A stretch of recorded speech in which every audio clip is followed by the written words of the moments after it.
Edinburgh Castle here was actually built on a volcano that erupted around 340 million years ago. And do you know that about 4 billion years ago, Scotland was actually located south of the equator?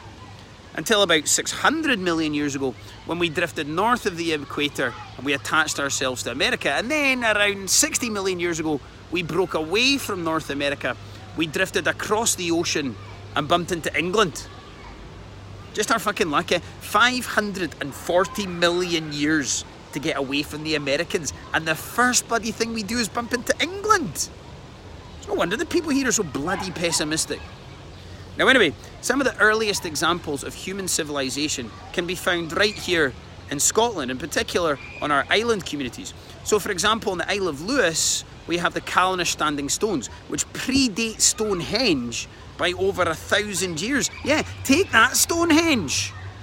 Our stones were standing before yours were even bloody crawling.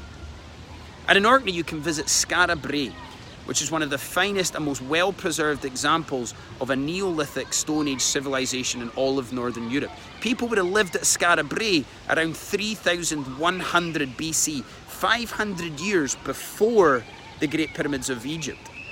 And people in these island communities, they continue to uphold Neolithic Stone Age cultures and practices. Like for example, I spent a year living in the Isle of Lewis, and back in 2009, they still had a Woolworths and a Wimpy.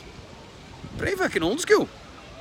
And Orkney was very much the London of the Stone Age. Not so much in that it was full of arseholes and pigeons and man buns and cost £8 a pint, but more because it was very much the populous centre of the British Isles at that time. It was a bit of a metropolis, which is quite something when you think about it, you know. But to be fair, the average temperature of Scotland at that time was around 2 degrees higher, which would have meant that the average temperature of Orkney at that time would have been 2 degrees, which is positively tropical by modern Orcadian standards.